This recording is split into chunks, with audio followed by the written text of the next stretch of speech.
Nako, eto na. Pinag-uusapan na naman po ngayon ang arrest warrant laban kay Senator Bato de la Rosa at iba pa na co-accused ni Digong Duterte sa ICC, Crime Against Humanity. At alam nyo kung saan nanggagaling itong balitang ito? Sa kampo ng mga complainant ng mga nag-file ng kaso before ICC noong pang 2017. Ang grupo ni Trillanes, grupo ng mga abogado ng complainant. Alam nyo, ito po kasing grupong ito ay tumaas ang kredibilidad sa issue ng usapin ng warrant of arrest nang mapatunayan kahit hindi eksakto yung mga date na sinabi nilang lalabas ang warrant, napatunayan kasi kay Duterte. Napaulit-ulit nilang sinasabi, monthly may darating ng warrant, kinakantsawan sila. Hindi naniniwala sa kanila yung mga Duterte. Puro fake news daw, puro propaganda lang. Ay nagkatotoo. Inaresto nung last March, nung Marso si Duterte. Di ibig sabihin hindi fake news ang kampo ng mga complainant. Ngayon ito na naman. Umiinit na naman po ang kailang mga pahayag na sila'y naniniwala na sa lalong madaling panahon, anytime, ibig sabihin, lalabas ang arrest warrant laban kay Bato de la Rosa, dating PNP chief na co-accused sa kaso at iba pang mga retired general at kung sino-sino pa dyan. Posible po na mangyari yan. Kasi ito pong mga complainant, abogado ng mga biktima, merong access, meron pong authority yan na kumuha ng update, bigyan ng update sa galawan dyan po sa ICC. Kasi sila ay, ano tawag dito? Sila po ay officer of the court, yung mga abogado. Pangalawa, sila po ay merong karapatan na bigyan ng pinakahuling mga impormasyon mula sa ICC. Okay? Natural, sa kampo ng mga pwedeng maaresto na may mga kaso dyan, magdi-deny. Ganun lang yun Pero siyempre, dahil nasimula na, alam niyo yung pagkakahuli kay dating Pangulong Duterte, yan po yung napaka-tindi ng epekto sa mga co-accused, yung kasama, kung di ako kakamali, 10 yata sila dyan. Nasa listahan si Sara Duterte, Bato de la Rosa, mga general na di umano'y nasangkot doon sa tukhang operation paglabag sa karapatang pantao. Ang sistema ho kasi sa ICC, hindi lahat, pag naglabas ng warrant of arrest, lahat ng pangalan nandun. Di ba dito sa Pilipinas, sa ating korte, pag nagpalabas ng warrant ang judge, kung gaano karami yung suspect, lahat isang pangalan, nakalista ang lahat ng pangalan sa isang court order, warrant of arrest. Ganon sila Sa ICC po hindi. Bawat isang warrant, isang tao. Parang ganon ang lumalabas. Kasi itong ibang mga akusandong ito, si General Bato de la Rosa, Senator Bato de la Rosa, Sara Duterte at iba pa, dapat kasama na doon sa unang order. Hindi po Kaya nga si Duterte lang inaresto, siya lang nandun sa warrant of arrest na dala ng ICC at ipinatupad ng PNP at ng Philippine government noong mga panahong yon. Okay, ganon din ang mangyayari dito. Kaya ako, personal ko pong opinion, malamang mangyari na nga ito. Kasi itong impormasyon sa issue ng bagong warrant of arrest ay galing ulit sa kampo ni Trillanes at mga abogado ng biktima na inuulit ko, meron silang karapatan bigyan at kumuha ng impormasyon sa ICC kung ano, dahil sila po ang complainant ng kasong ito. Tingnan natin kung sino at kailan. Pwede ring nandito na yan, hindi pa lang ho pinatutupad. Kasi merong malalim na pagpaplano. Hindi naman kasi ganun kadali ho yan Katulad nung kay Duterte. Bago dumating yung warrant of arrest, matagal na pinagplanuhan. Inamin ni General Torre nung siya hindi pa PNP chief, siya ay CIDG director. Sabi niya, matagal na naming alam yan, matagal na pinagpaplanuhan yan. At nung oras na dumating ang warrant of arrest, mabilis nilang ipatupad. Ganun kasi. Kaya itong kay Bato, kay Sara, at iba pang mga akusado dyan sa isong yan, kasama na ho yan sa pinagpaplanuhan ngayon ng mga otoridad. Pero dahil yan ay operational matter ng ating kapulisan, law enforcement agency, hindi na natin tatalakayin yon. May limit tayo, alam ko yan. Dahil ako po ay taga-media, alam ko yung limitasyon. Hindi na natin pwedeng talakayin kung ano yung merito, yung operational matter ng ating otoridad. Pero ang akin hong opinion, yan ay napagplanuhan na, pinaghandaan na kung ano ang kailang gagawin. Para sa oras na dumating ang warrant of arrest through ICC, madaling ipatupad yan. Ayan. Okay? Hindi. Naku po, tama po kayo, Sir Mike Abe. Maaari nga po talagang pinagpaplanuhan na yang si Bato de la Rosa kung paano po huhulihin ng ating PNP Chief General Torre. Alam nyo po ito mga tropa pips. Noon pong dati kapag si Antonio Trillanes III na ang nagsasalita, sinasabi ng mga DDS, nako hindi totoo yan, nako mga kwentong barbero lang yan, pinaglololoko mo lang kami, gumagawa ka lang ng kwento, gusto mo lang mapasama si Digong. Mga ganyan na naririnig natin. Nag-iimbento ka lang, hindi totoo yan. Pero ngayon, kapag nagsalita si Antonio Trillanes, sigurado ko, kinakabahan sila. Dahil nga po, nagkakatotoo ang mga sinasabi ni Trillanes. Hindi man ora-orada, hindi man ora mismo nangyayari yung kanyang sinasabi, diba? Pero ang katotohanan, nangyayari. Totoong nangyari. Katulad na lang niyang pagkakahuli kay Digong. Ano sabi ni Harry Roque? Hindi, walang warrant of arrest from ICC etong si Digong. At ang kanyang warrant of arrest ay yung kaso niya sa Pilipinas. Yan ang sabi ni Harry Roque. Si Digong noon nasa Hong Kong. Si Harry Roque ay nasa UAE ba, Qatar, ganyan. Ngayon, nakatulong pa yung pagsoplak nila kay Antonio Trillanes kasi nga at isile. Parang ano yan, hindi totoo yan. Trillanes, nako may trililing yan. Puro ano yan, puro kwento lang yan. Puro sabi lang yan. Pero a few moments later, hinuhuli na ni General Torre etong si Digong doon sa NAIA. Di ba paglapag pa lang? Kaya ako po'y naniniwala kay Trillanes.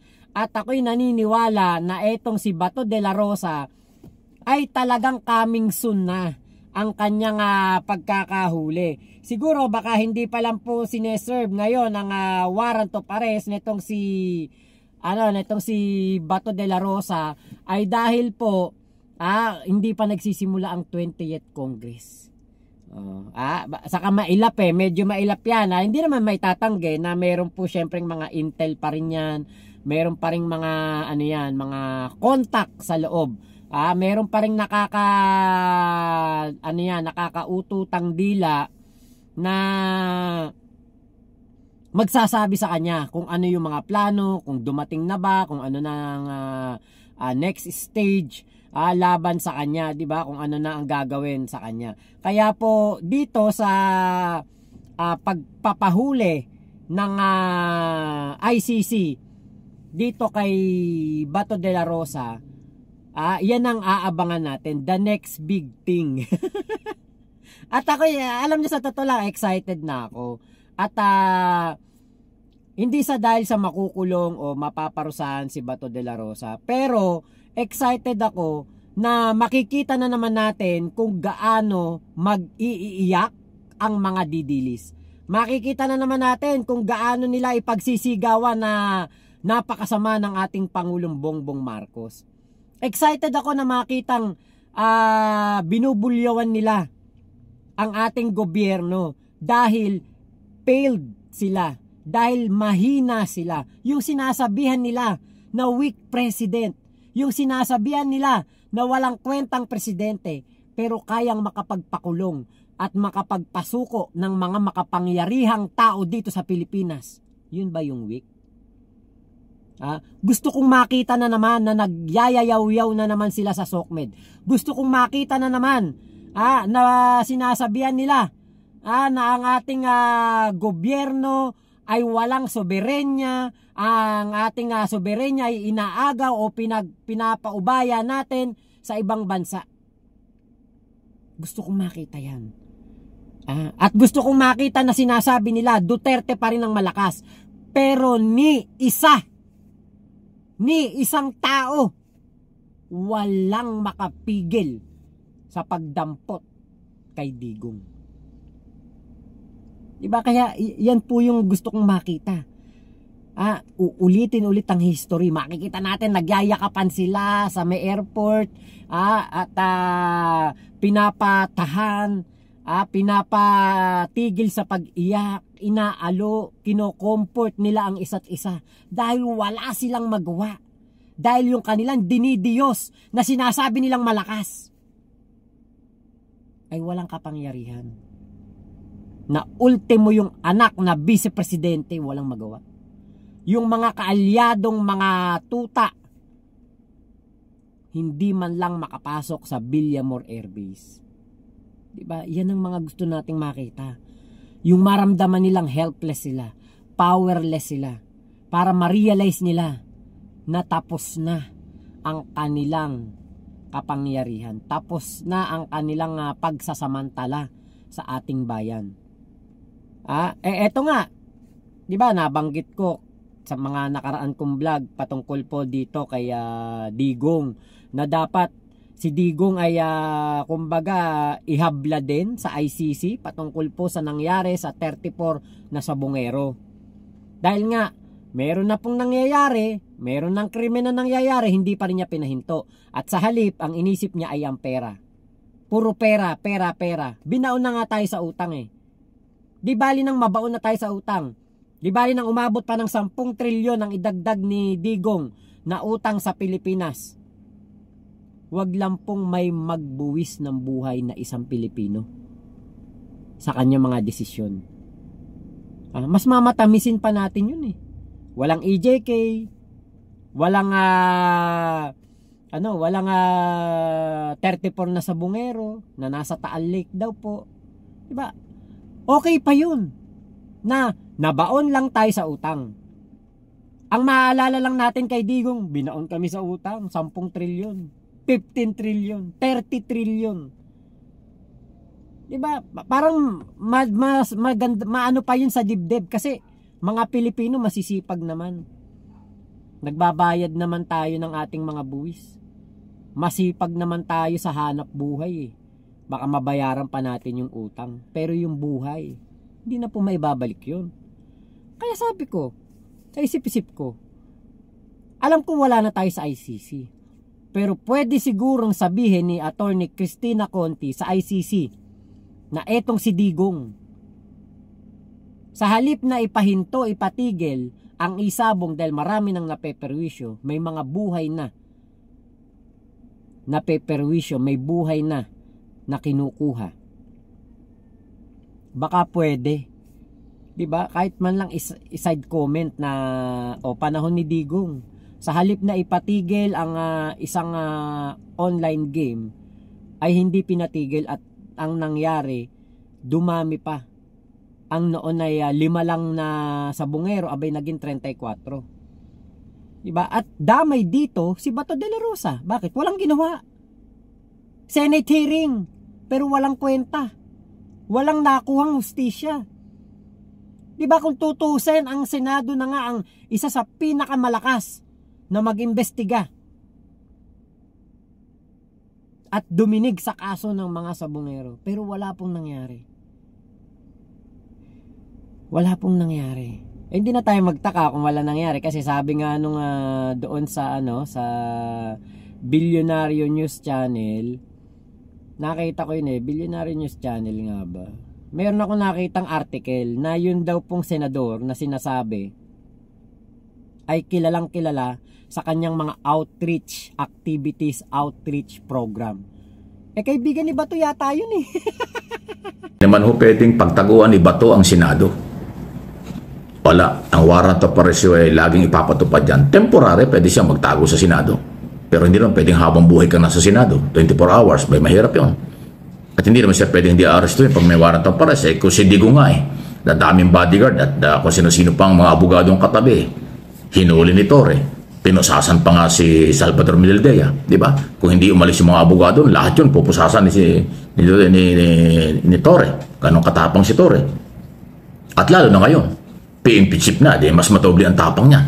Dahil lahat ng pulis susunod sa kanya. Kung nung araw Director siya ng CIDG, nagawa niya yung paghuli sa dating Pangulo, ay ngayon pa kaya? Tapos Vice President, Senador at kung sino man, ay nako, huwag niyo subukan si Torre. Diba ang dating ho ng mamang yan, may tapang, talino at merong prinsipyo. Okay, ano ang inyong masasabi dyan? Sunod na pag-usapan natin. Nako, alam niyo itong issue ng sabong, kahit na ito 2021 pa nangyari, kailangan talagang tuloy-tuloy po ito na umpisa na ho ang investigasyon at managot na dapat managot. Kasi ongoing po. Ongoing po ang pag-uusap. Ongoing po ang pagtalakay ng investigasyon tungkol dyan. Katunayan ay seryoso ang DILG, PNP, NBI, DOJ. Kaya po ito lagi kong tinatalakay para yung pong pamilya ng mga naging biktima ay huwag na mawala ng pag-asa. Huwag kayong mawala ng pag-asa. Gagawin po ng pamahalaan ng lahat para mapanagot, makilala sino ang nasa likod ng 100 missing, nawawalang sabongero. At ang galaw ngayon, pati sa Kongreso, sa Senado, may mga panukalang batas na i-amend na po yung batas na nagbibigay ng kapangyarihan dyan sa Pogo at isabong na naging talamak noong nakaraang gobyerno. Isabong at Pogo, pinagmulan ng mga krimen, pinagmulan ng mga illegal, base sa record ng Presidential Anti-Organized Crime Commission, Office of the President, NBI at PNP. Yan po ang malinaw.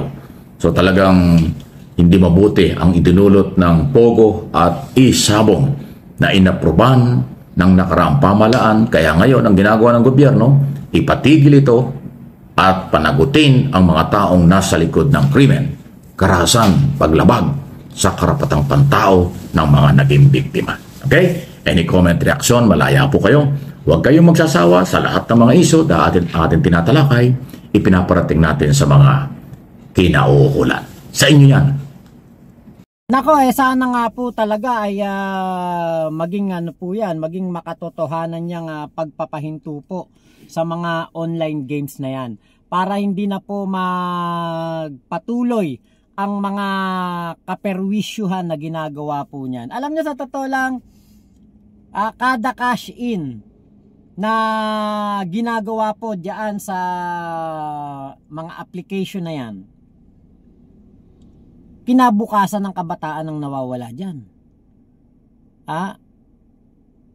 Yung pong magandang buhay dapat natatamasa ng isang kabataan, yun ang nawawala dyan. Bakit? Hindi na siya matitigil dyan. Kung ang pulburon ay nakaka-addict, nakaka-addict din yan bisyo yan Diba? Kaya po ang mangyayari, sa halip na maghanap buhay yan, makapagtapos ng pag-aaral, ay pag nalulung po yan sa ganyang masamang gawain, magdedire-diretso yan. Buti nga sana kung merong age limit o merong kailangan na age requirement para diyan. Ayon nga po kay Sec Boying Remulla, ultimo high school naglalaro ng ganyan. Imaginein mo yun, high school. Ako nga, high school ako. Ang nilalaro namin, naalala ko, turumpo. Text. Turumpo, text. Ang alam lang namin na brick game. Ano pa ba? Yung POG. Mga POG. Mga nilalaro namin. Meron kami dating nauso nun Yung kaklase ko, kada pasukan bago mag-flag ceremony ang nilalaro naman yung ending. Ano ba tawag dito? Hindi ending Yung sa pera, yung 3 numero, 1 tulas, 135. Yun yung yung basta alam ko na yun yung alam niyo yun. Imposible hindi niyo alam yun. Yung number ng pera, serial number. 'Di ba meron yan 6 na numero. Ang hulaan mo diyan yung kumare nga 15 plus 156 o kaya 126 ganyan 12 las. Parang adding ba? Adding, nakalimutan ko na tawag dun Basta yun yung pataasan kayo ng ng numero. Nakikita ko yung mga kaklase ko niyan Minsan sumasali ko diyan Yung meron akong kaklase na magaling dyan bumabakas ako pa 5-5, pa 10-10 nakakakuha ako ng pang merienda, pang recess yan lang yung namin. Pero yung scatter na tinatawag na talaga naman pong talagang nakikita ko po yung yung tayaan, grabe. Alam niyo meron akong isang buwisit ako dito sa vlogger na to ngayon congressman. Nasusura ako sa mga pinagsasasabi nito. Akala mo kay galing-galing, akala mo kung sino makakondena sa gobyerno, akala mo kung sino makakondena sa mga 50 pesos na dagdag pasahod. Pero siya, 'di ba? Ano ka ba? Bunga nga lang naman puhunan niya para maging congressman. Ngayon, dahil nga nasusura ako sa kanya, inunfollow ko, hindi ko pinapanood. Ngayon may nakita ko isang article, may picture niya. Tapos, parang naghahain siya ng resolusyon sa Kongreso na parang gano'n, parang plano niyang paimbestigahan o ewan ko, ipatigil ba yung pagpopromote. Yung daw walang habas na pagpopromote ng online games ng mga artista at influencer. Balak daw po niyang Sabi ko, okay. Ito, medyo okay to. Minsan kasi talagang sa ibang bagay, medyo magkakaroon tayo ng kakontra. Pero minsan sa isang bagay din, meron tayong magiging kakampi. Dito nga po sa ating tinatalakay, dito sa mundo ng politika, sa mundo ng social media, walang permanenteng kalaban o kaaway, wala ring permanenteng kakampi. Katulad na lang noong panahon ng pandemya, meron akong mga kalaban noon dyan, sa SOCMED, sila Takeru, si Boss Mike, mga nakalaban ko sila sa vlog. Pero ngayon, naging magkakaibigan kami dahil naman po sa pagsuporta ko kay PBBM.